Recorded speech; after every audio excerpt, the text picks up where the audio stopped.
जुबिन गर्ग, जो जुबिन दा के नाम से जाने जाते थे।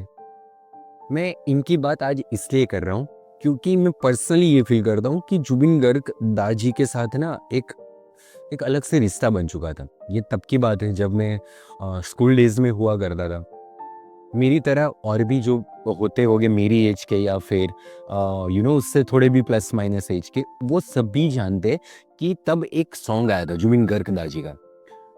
वो सॉन्ग, एक मूवी आई थी गैंगस्टर, इमरान हाशमी थे उसमें, एक फेमस एक्टर, और उसी का ये गाना था, ये दिल बन जाए पत्थर का न इसमें कोई हलचल हो, या अली रहम अली। इसी के सिंगर थे जुबिन गर्ग दा। मैं भी जुबिन गर्ग दा जी को तभी से जानने लगा था। ये जब सॉन्ग आया, उसी सॉन्ग से मेरी उनसे जो पहचानने की जो शुरुआत थी, ये इसी रीजन से हुई थी। अब जुबिन गर्ग दा जी हमारे बीच नहीं रहे। ये हम कहने चाहे तो ये एक म्यूजिक इंडस्ट्री के लिए, हमारे देश के लिए एक एक बड़ा सा झटका है।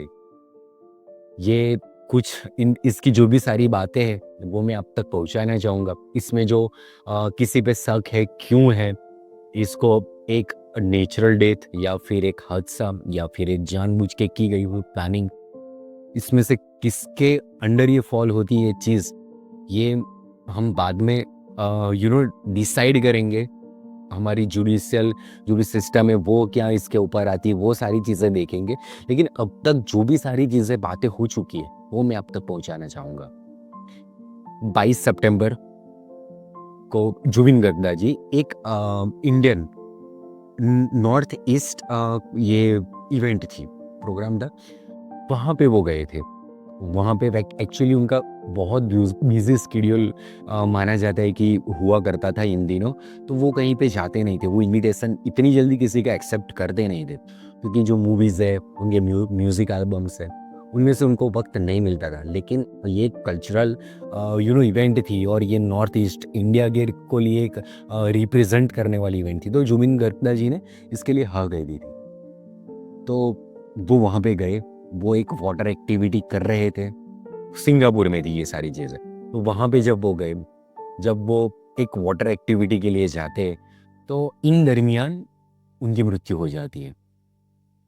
अब जब इनकी मृत्यु हो जाती है तो पहले न्यूज़ ये आती है कि वाटर एक्टिविटी करते समय जुबिन गर्ग जी को ऐसे हार्ट अटैक आया और ऐसी कोई उनको हेल्थ इश्यू हुई कि जिसकी वजह से फिर उनको ट्रीटमेंट भी मिली, मेडिकल जो भी है, लेकिन फिर वो बच नहीं पाए। जब ये बात आई, जब मुझ तक भी ये बात पहुंची, तो मुझे भी यही बात पूरी तरह से सच लगी। हो सकता है ये पूरी तरह सच भी हो सकता है ये पूरी तरह ना भी सच हो, लेकिन इसके ऊपर काफी और क्वेश्चन मार्क हो रहे। तब तो जो गरिमा सैकिया जी है, उन्होंने कुछ लोगों को के ऊपर जांच पड़ताल करने के लिए पुलिस से रिक्वेस्ट करी गई है। उन्होंने कुछ चीज़ें बताई हुई है कि क्यों उनको वो सारे लोगों पे शक है। उनमें से 2 लोग मेन हैं। एक है सिद्धार्थ शर्मा, जो पिछले 11-12 सालों से जुबिन गार्ग के पर्सनल जो मैनेजर होते वो हुआ करते थे, और एक मैनेजर दूसरे हैं श्याम महातो, जो कि ये जो नॉर्थ ईस्ट जो भी कल्चरल इवेंट्स हो रही थी उसके मैनेजर थे। तो इन 2 लोगों के ऊपर साइकिया जी का थोड़ा सा शक ज्यादा है। क्यों है ये सारी चीजें भी मैं आपको बाद में बताऊंगा। और भी कुछ लोग थे जो इवेंट्स में, जो भी मेन जो म्यूजिक प्रोड्यूसर थे, जो नजदीक के लोग थे, वैसे भी काफी लोग हैं, उनका भी नाम उन्होंने बताया हुआ है। तो वो सारे लोगों के ऊपर जांच पड़ताल करना स्टार्ट कर लिया है पुलिस ने। अब ये चीज हुई थी सिंगापुर में, लेकिन जब ये सारी चीज हुई तो वापस उनको असम ले आया गया। अब जब उनको असम ले आते हैं, उनकी जो भी सारी जो क्रिया कर्म होता है, उनके जो भी जो रिचुअल्स के बेस पे जो सारी चीज़ें होती है वो होती है। वो जब क्रिकेट स्टेडियम में उनकी एक पैरवी की जाती है, और जब ये इन इन इन चीज़ों के दरमियान जो जितनी पब्लिक, जितने लोग जो प्यार करते थे जुमिंदा को, उनके लिए जब इकट्ठा हो जाते, तो वो एक लिम्का वर्ल्ड रिकॉर्ड बना देते हैं। तो ये चीज़ दिखाती है कि जुबिंदा लोगों के दिल में किस तरह रहते थे, किस हर किसी के दिल में उनके लिए कितना प्यार था। तो इस तरीके की शख्सियत थे। अब मैं वापस साइकिया जी से के ऊपर आ जाता हूँ।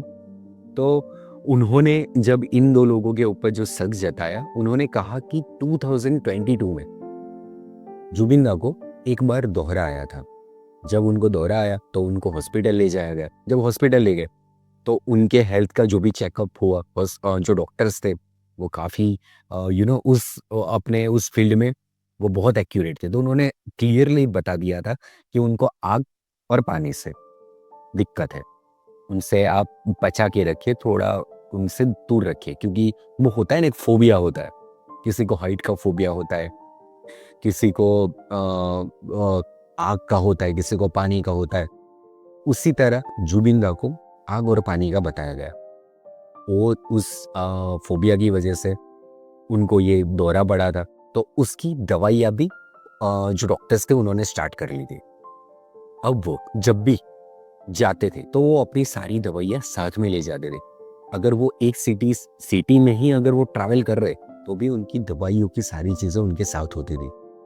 और जब ये 22 सितंबर को ये सारी चीज़ें हुई तो साइकिया जी जो उनकी वाइफ थी, उनके जो एलिगेशन है, उन्होंने जो पुलिस से रिक्वेस्ट करी है, जो एफआईआर दर्ज करवाई है, वो करवाई इस वजह से है कि बेदरकारी की वजह से उनकी मृत्यु हुई है, डेथ ऑफ नेग्लिजेंस।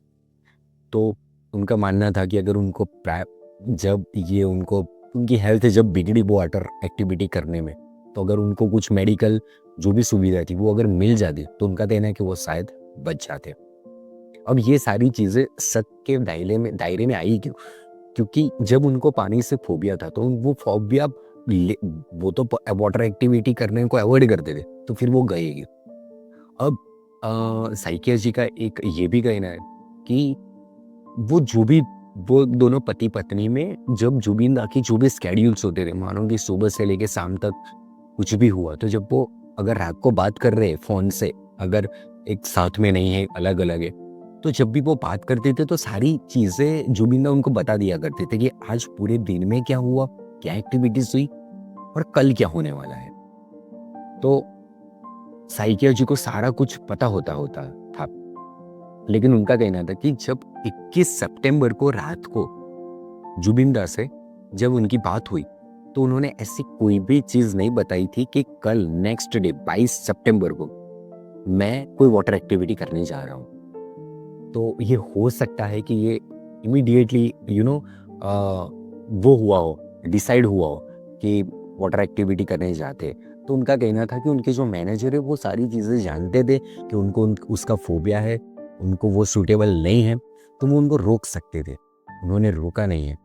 और जो जुबिंदा का एक वीडियो आता है जहाँ पे वो वाटर एक्टिविटी करने जाते, थोड़े जब वो अनकॉन्शियस हो जाते, तो वो वीडियो वैसा है कि जब वो वहाँ पे तैर रहे थे ना, तो जो लाइफ जैकेट्स होते हैं, जो सेफ्टी जैकेट्स बोलते हैं, वो पहन के वो डाई करते। वहाँ पे 3-4 बोट भी खड़ी होती है। तो जब वो अंदर कूदते हैं तो तुरंत उसके बाद थोड़ी देर में ही कुछ एक आध मिनट के अंदर उनको कुछ बेचैनी से या फिर कुछ अनकंफर्टेबल वो फील करते। तो वो जो पास में एक बोट थी वहां पे जाने का ट्राई करते, उसको पकड़ने का ट्राई करते, वो पकड़ के वो ऊपर आने का ट्राई करते, लेकिन वो कर नहीं पाते, वो फेल हो जाते। तो उसके बाद वो गिरते तो वो पानी में ऐसे सीधे रह के थोड़ी देर पड़े रहते। अब सीधे इसलिए थे क्योंकि वो लाइफ जैकेट था, तो लाइफ जैकेट डूबने तो देगा नहीं, तो वो ऐसे पानी के ऊपर ऐसे तैरते रहते। बाकी के आसपास 8 9 10 लोग थे जो इनकी उनके ऊपर नजर थी, और शायद जो वीडियो बना रहा था उसकी भी नजर होगी कि ये जुबिंदा है वो थोड़े अनकॉन्शियस फील कर रहे, वो कंफर्टेबल फील नहीं कर रहे। तो कोई भी उनकी मदद के लिए तुरंत गया नहीं था। हालांकि फिर एक जो पास में था वो गया, उनको बाहर निकाला गया और फिर कुछ देर बाद उनकी मृत्यु हो गई। तो ये वीडियो की वजह से ये सारी चीज़ें थोड़ी शक के दायरे में आ गई हैं। और उनका जो फोबिया होना, पानी और आग का फोबिया होना, उसके बावजूद उनका एक्टिविटी करने जाना, उनके मैनेजर को उनका ना रोकना, तो ऐसे बहुत सारी चीज़ें जिन्होंने सवाल खड़े किए। अब केस ऐसा है कि यहाँ पे एक असम पुलिस ने अपनी ओर से काम करना स्टार्ट कर लिया है, एक सीबीआई की टीम भी बनी हुई है। ये सारी चीज़ें जो हुई वो सिंगापुर में हुई थी, तो सिंगापुर पुलिस भी अपनी ओर से सारा चेकअप और ये जो भी इन्वेस्टिगेशन है वो सारा कर रही है। तो अगर कोई इसमें पकड़ा भी जाता है तो पहले वो सिंगापुर की जो भी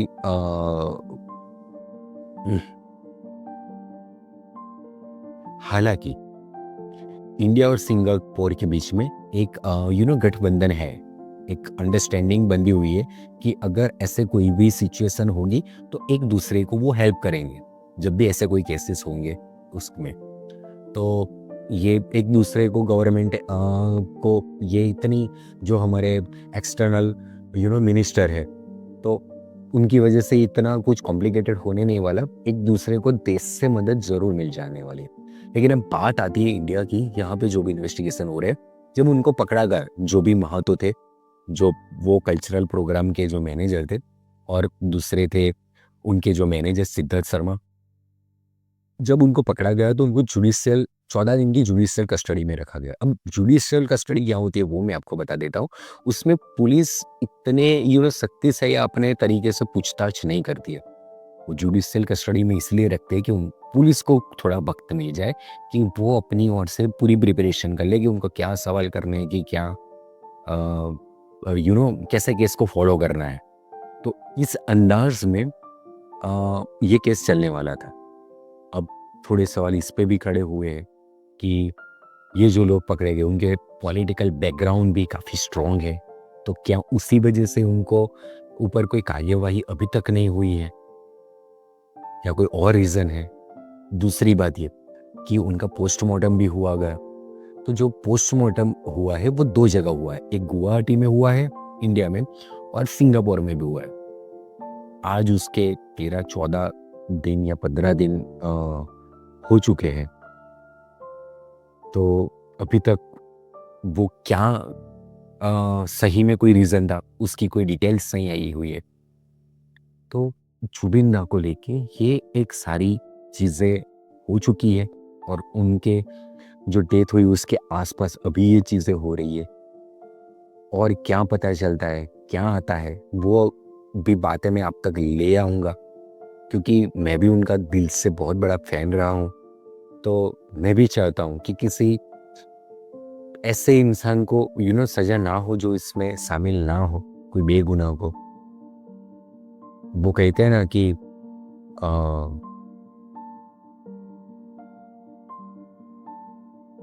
वो कहते हैं ना कि इनोसेंट अंटिल प्रूवन गिल्टी, तो हम उसका पूरा न्याय रखेंगे। लेकिन अगर कोई शामिल है, किसी का भी हाथ है, तो हम एज अ जुबिन दा घर के फैन हम चाहेंगे कि उन तक पुलिस पहुंचे और न्याय मिले।